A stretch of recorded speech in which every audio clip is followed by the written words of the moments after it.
예레미야서 28장의 말씀은 어제 우리가 읽었던 27장의 내용과 연결된 하나의 일련의 사건을 우리에게 기록해 줍니다. 어제 읽었던 27장의 내용에서 하나님께서 예레미야에게 명령하시기를 줄과 멍에를 만들어서 내 목에 걸어라, 이런 말씀을 하셨죠. 27장 2절 말씀에, 그래서 당시에 시드기야 왕을 찾아온 주변 나라의 사신들에게 바벨론 느부갓네살을 섬기게 되리라 하는 말씀을 전달했고, 또 이어서 당시에 유다 백성들에게, 종교 지도자들과 백성들에게 하나님께서 이것을 통해서 바벨론을 섬기는 것이 살 길이다 라고 말씀하셨다는 것을 이야기합니다. 그래서 그는 나무로 만든 이 멍에를 매면서 이러한 말씀을 당시에 사신들 그리고 유다의 모든 종교 지도자들과 백성들에게 이 사실을 말했던 것입니다. 그때가 시기적으로 언제였나 보면 오늘 우리가 읽은 28절에 그 시기가 기록되기를 1절에 한번 보십시오. 그의 곧 유다 왕 시드기야가 다스리기 시작한 지 4년 5째 달 기록되어 있습니다. 시드기야는 유다의 마지막 왕이었습니다. 그리고 시드기야가 마지막 왕이 될 때 바벨론의 2차 침공을 받게 되면서 포로로 두 번째 끌려가는 사건이 일어났고, 이 시드기야가 다스린 지 11년째 되던 해에 결국 마지막 침공을 받고 결국은 유다 나라가 패망을 당하게 되는 사건이 있게 됩니다. 그런데 4년 5째 달이니까 그들이 패망을 당하기 전 약 7년 전에 있었던 일이죠. 시기적으로 그때가 언제느냐, 주전 약 594년경 정도 되는 때였다 한 겁니다. 그때쯤 됐을 때 이 예레미야 선지자는 어제 우리가 읽었던 17장에서 그들이 분명히 바벨론을 섬기게 된다, 그 섬기는 연수가 70여 년이 될 것이다 라는 것을 구체적으로 하나님 말씀을 받아서 예언을 했습니다. 그런데 그 당시에 대다수의 또 선지자들의 부류는 다른 소리를 했어요. 포로로 끌려간 사람들의 미래가 어떻게 될 것이냐에 대한 관심을 백성들이 가질 때 그 내용들은 두 가지로 크게 갈라집니다. 그 내용이 하나는 이미 하나님이 예레미야를 통해서 말씀하신 것처럼 하나님이 정한 때까지 하나님께서 그 백성들을 바벨론에 있게 할 것이다. 그러나 그 때가 되면 이제 그들을 다시 돌이켜 돌아오게 하실 것이다 하는 것이 당시에 여전히 하나님의 분명한 뜻이었다는 사실이죠. 그러나 오늘 우리가 읽은 이 본문에 등장하는 하나냐라고 하는 선지자의 말은 어떤 말이었느냐, 포로로 끌려간 백성들의 장래가 오래가지 않을 거다, 2년 아니면 다시 돌아온다고 하나님이 말씀하셨다라는 것을 당시 백성들에게 전하기 시작했던 것입니다. 본문 2절로부터 4절에 그 내용들이 소개가 됩니다. 2절 말씀에 보면은 뭐라고 말하냐면, 여호와께서 이렇게 말씀하셨다라고 하면서 백성들에게 이야기합니다. 2절 끝부분에 내가 바벨론의 왕의 멍에를 꺾었느니라. 3절 중간에 가서 보면 여호와의 성전 모든 기구를 2년 안에 다시 이곳으로 되돌려 올 것이다, 이렇게 말했습니다. 바벨론 왕의 멍에를 꺾었다, 성전 기구를 2년 안에 다시 돌아오게 하겠다. 4절 가서 또 보시면 끝부분에 이렇게 말합니다. 그들이 다시 이곳으로, 포로들이 다시 이곳으로 돌아오게 할 것이다 라는 말씀을 했다, 이렇게 표현을 했습니다. 3절 끝부분에 그렇게 말하고 4절에서도 말하죠. 이렇게 말합니다. 상당히 희망적인 예언이죠. 이미도 1차 포로로 끌려가고 2차 포로로 끌려간 사람들이 2년 안에 돌아온다고 하니까 그게 얼마나 당시 백성들이 들었을 때는 희망적인 메시지였을까요? 충분히 그럴듯하죠. 그런데 예레미야가 그 말을 듣고 뭐라고 대답을 하느냐. 6절로부터 9절에 읽은 말씀을 보니까 아멘, 여호와는 이같이 하옵소서. 여호와께서 나도 제발 그렇게 해주시기를 나도 바라는 마음이다. 그러나 너는 들으라. 평화를 예언하는 선지자는 그 예언한 말이 응한 후에야 여호와께서 보내신 선지자로 인정받게 될 것이다. 아무리 백성들에게 희망을 준다 하더라도 그것이 실제적으로 응하지 않는다면 그것은 결코 여호와께서 보내신 선지자가 될 수 없는 일이다. 이렇게 대답을 했습니다. 그랬더니 하나냐가 어떻게 하느냐. 예레미야의 목에 메고 있었던 나무로 만든 이 멍에를 빼앗아서 그것을 꺾어버리는 겁니다. 이 멍에가 상징했던 게 뭘까요? 하나님의 백성들이 하나님이 정한 때만큼 그들이 바벨론의 속박 아래 있을 것이다 라는 것을 눈으로 보여주는 상징적인 행위였어요. 그런데 그걸 꺾어버리면서 말하는 겁니다. 또다시 하나냐가 말해요. 그 나무로 만든 멍에를 꺾어버리면서 2년 안에 모든 민족의 목에서 이 바벨론 왕 느부갓네살의 멍에를 이와 같이 꺾어버릴 것이다. 또다시 그런 행위를 통해서 자신의 말을 강력하게 주장하게 된 것입니다. 더 이상 예레미야가 더 이상 무슨 말을 하지 않았습니다. 그리고 그 자리를 떠나게 돼요. 그랬더니 하나님께서 예레미야에게 또다시 말씀하십니다.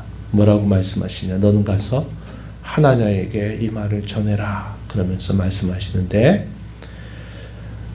예레미야가 목에 메고 있던 나무 멍에를 꺾었을 때 하나님이 이 나무 멍에 대신에 쇠 멍에를 만들었다. 이렇게 말씀을 하십니다. 자기 백성들에게 내릴 징계의 정도가 더 심화됐다는 걸 보여주죠. 나무로 만든 멍에는 불편하긴 하지만 그래도 무겁지 않아요. 그런데 쇠로 멍에를 만들어서 그것을 씌우겠다라는 것은 그들이 그렇게 지금 처참한 상황 속에 있으면서도 더 하나님을 멸시하는 태도를 보인 것에 대하여서 하나님이 더 큰 짐을 그들에게 지울 것이다 라는 것을 예레미야에게 말씀하신 것입니다. 14절에 보면 내가 쇠멍에로 이 모든 나라의 목에 메워 바벨론의 왕 느부갓네살을 섬기게 하였으니 그들이 그를 섬길 것이다. 14절에 그렇게 말씀을 하십니다. 그리고 나서 이 말을 하나냐에게 예레미야가 하나님 말씀대로 가서 전달을 하게 됩니다. 하나님의 백성들에게 거짓말, 희망적인 메시지를 믿게 한 이 하나냐에게 죽음을 선포한 것입니다. 너는 금년에 죽을 것이다 라고 여호와께서 말씀하셨다는 것을 전달합니다. 결과가 어떻게 됐을까요? 마지막 절에 우리가 읽은 말씀을 보니까 그해 7째 달에 죽었다 이렇게 표현됐습니다. 처음에 이 하나냐가 예언했던 때가 언제였습니까? 5째 달에 예언을 했어요. 근데 2년 만에 돌아온다 그랬는데 2개월 만에 그가 결국은 하나님의 침을 받아서 결국은 그가 죽게 되었다는 겁니다. 그래서 이걸 통해서 보여주는 것이 뭐냐. 아무리 듣기 좋은 말이고 희망적인 메시지라도 하나님이 하시지 않은 말씀을 여호와께서 이와 같이 말씀하셨다 하면서 백성들의 말을 현혹하고 그것을 믿게 한 이 거짓 선지자의 최후가 이렇다 하는 사실을 분명하게 보여주고 한 하나님께서 한 말씀을 하시지 이렇게도 말씀하시고 저렇게도 말씀하시는 일이 결코 없다 하는 것입니다. 오늘날 모든 성경의 궁극적인 저자를 말할 때는 하나님 한 분이십니다. 그런데 우리가 살고 있는 세상 속에서도 얼마나 많은 거짓된 가르침들이 난무한지 몰라요. 똑같이 하나님이 한 분 하나님께서 창세기부터 요한계시록까지 말씀을 하셨을 때 그것이 결코 다를 수 없어요. 그런데 이단들이라든지 이 거짓된 가르침으로 미혹하는 이 사람들은 같이 성경을 가지고 말하는데 딴소리하고 있습니다. 우리가 이런 세상을 지금 살고 있어요. 이런 일들은 우리가 있는 예레미야 시대 때 참 혹독한 격변기를 지냈던 그 시대에서도 그랬고 시대마다 항상 그런 일은 있지만 저와 여러분이 살고 있는 이 시대 종말 가운데서도 가장 마지막을 살아가고 있는 저와 여러분에게는 이러한 일들이 더욱더 많아질 것이라는 겁니다. 그리고 우리가 얼마 전에 읽었던 요한계시록에 사탄이 그의 동맹의 세력으로서 동맹 세력으로 끌어들이는 것이 거짓 선지자입니다. 거짓 선지자들의 미혹을 통해서 결국 이 사단 앞에 경배하는 자들을 일으킬 것을 요한계시록도 우리에게 보여주고 있어요. 그래서 오늘 저와 여러분이 살고 있는 이 시대에 하나님의 말씀을 잘 듣고 분별하는 자세가 대단히 중요하다는 사실을 우리가 알게 됩니다. 우리가 이루어가는 교회가 말씀을 전하는 자들은 하나님의 말씀을 신실하게 전파하는 일에 힘을 기울이고 말씀을 듣는 성도로서는 하나님의 말씀을 잘 살펴서 상과에 분별하면서 듣고 신앙의 걸음을 걸어가야 되겠다 하는 것을 우리가 오늘 말씀을 통해서 배웁니다. 하나님의 말씀이 흥황하는 교회, 말씀의 참된 부흥을 사모하는 교회로서 그러한 말씀의 교훈을 마음에 잘 새게 되겠다 하는 사실을 우리가 배우게 됩니다. 하나님의 말씀은 결코 회방을 받지 않습니다. 주의 말씀은 견고합니다. 그 말씀이 하신 대로 반드시 이루어집니다. 세상은 변하고 사람은 변하고 변화무쌍한 경험을 인생 가운데 하고 살아가지만 하나님의 말씀은 견고해요. 왜냐? 그 말씀을 하신 하나님이 영원히 살아계신 하나님이시기 때문에 그러합니다. 그래서 하나님의 말씀을 듣고 의지하고 그 말씀에 기대는 사람은 또 기대는 인생들은 하나님 말씀의 견고함처럼 견고해질 것입니다. 흔들리지 않을 것이에요. 그러나 하나님의 말씀을 멸시하거나 그 말씀을 별거 다 아닌 것처럼 여기는 사람이나 인생들은 결국 모래 위에 세운 집과 똑같아서 금방 그것들은 다 무너지게 되고 말 것이다 하는 것을 우리가 배우게 됩니다. 어쩌면 성경의 역사를 다르게 말할 때는 이렇게도 말할 수 있을 것입니다. 거짓과의 전쟁의 역사다 이렇게 말할 수 있을 거예요. 그래서 성경은 수많은 거짓들에 대해서 그것이 거짓이다라는 사실을 시간 속에서 역사 속에서 반드시 드러내고 있다고 하는 사실이죠.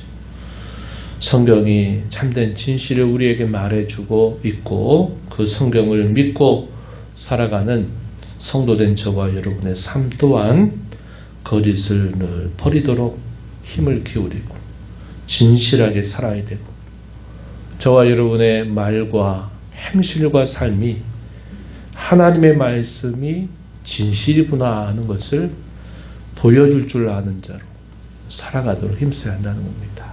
그래서 목회서신에 보게 되면 그런 말하죠. 하나님의 말씀을 우리가 귀하게 여기는 성도들은 하나님의 말씀을 빛나게 하는 자로 살아야 된다. 이 말씀이 참되다 진실하다 하는 것을 우리의 말과 행실과 삶을 통해서 증명해내는 그런 삶을 살아가야 됨을 가르쳐 줍니다. 오늘 이런 교훈들을 마음에 새기면서 하나님 말씀을 굳게 붙들고 살아가는 저와 여러분이 되기를 바랍니다. 하나님 아버지, 이 새벽 시간에도 저희들을 깨워주셔서 오늘도 아버지 앞에 저희를 부르시고 또 말씀하신 하나님 앞에 저희의 마음을 기울여서 변치 않는 진리의 말씀을 또 읽고 듣고 교훈받게 하셔서 감사드립니다. 혼란과 격변의 시기를 겪었던 유다 말기에 예레미야는 하나님의 선명한 말씀을 매우 구체적으로 예언했습니다. 하나님이 징계를 주시고자 하실 때는 그 징계를 겸손하게 받아들이고 자신들이 무엇을 잘못했고 무엇을 회복해야 될지를 깨달아야 되는 시간이었습니다. 그러나 또 많은 거짓 선지자들이 일어나서는 그들에게 희망을 준다 하는 메시지로 그들이 듣기 좋은 말을 하나님이 말씀하지도 않으셨는데 그것이 그렇게 하나님이 말씀하셨다라고 하면서 백성들을 미혹하고 현혹하는 일이 있었습니다. 하나님은 그 말씀이 거짓됨을 결국 그를 치심으로 말미암아 그 말씀이 틀렸다는 사실들을 보여주셨던 것을 기억합니다. 어두운 시대일수록 거짓된 가르침과 미혹들이 난무하게 됨을 저희가 늘 기억하고 특별히 말세 가운데서도 가장 끝자락을 날마다 살고 있는 저희들에게 하나님의 거룩한 말씀을 잘 듣고 잘 분별하고 하나님의 말씀에 귀를 기울여 순종하고 살아가는 일이 얼마나 중요한 일인지를 저희 마음에 잘 새기면서 하나님의 말씀이 흥황하는 그런 성도로 교회로 든든히 서가게 해주시기를 간절히 바라옵나이다. 오늘도 은혜의 보좌 앞에 나와서 아버지의 은혜를 구하는 모든 심령들의 간구를 귀 기울여 주시고 응답해 주시기를 바라고 예수님 이름으로 기도하옵나이다. 아멘.